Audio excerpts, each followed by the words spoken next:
George, what are ways in which you can connect with your students using their individual learning needs? Okay, I wanted to talk about connecting with students first on a personal level, going off on what we were talking about with the empowerment, ownership of learning, ownership of the classroom space.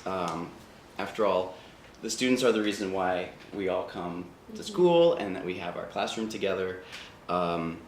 And I like to give students individual responsibilities where in each class I might have one student who takes attendance, a student who might set up my laptop, because I have a number of challenges as a traveling teacher, traveling from room to room, which have different desk setups, different technology setups. I might have a student be in charge of, the seating chart, the seating plan for the day, if we're doing a special arrangement to sort of gather the troops and get everybody together. It gives them a sense that they are important to me, that I trust them with these responsibilities, and that they are playing a role in the planning and setup of the lesson, that it's not just me. Thank you. To me, it's very important to approach them one-on-one, especially the students that are struggling in a certain unit. Not only the test results or project results that they get is telling them you're not doing well or you're struggling with this, but approaching them and finding what's beyond that. For example, if your student, like Margaux said, has a personal problem, and sometimes communicating to them on a human, more like level makes such a big difference.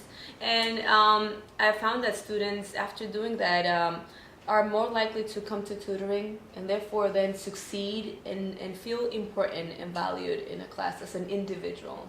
That's very important, I think. No, Nancy, I completely agree. My whole thing is about getting to know the student, right? Not just who they are in your classroom, but who they are outside of your classroom.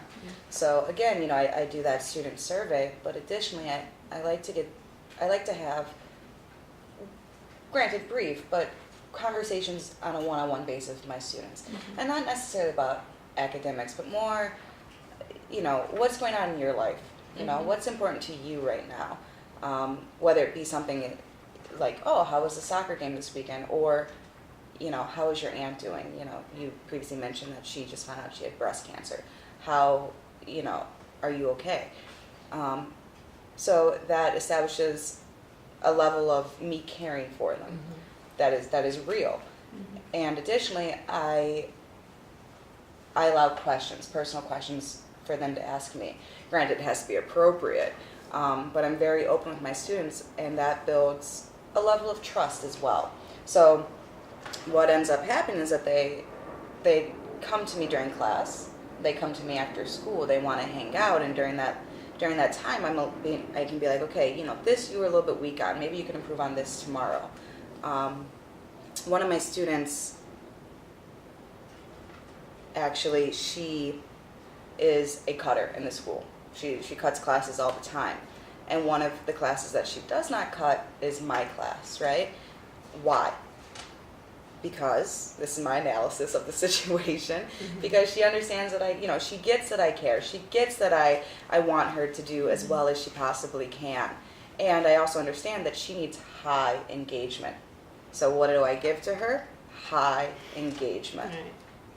I think that's very valuable. Yeah. This discussion we're having, meeting the individual needs, the social, emotional needs of the students comes first. A lot of times, even before the learning can happen. So whatever methods that you use in your classroom, obviously we heard some excellent ways to get to know your students one-on-one, is essential before any of that academic learning really takes place.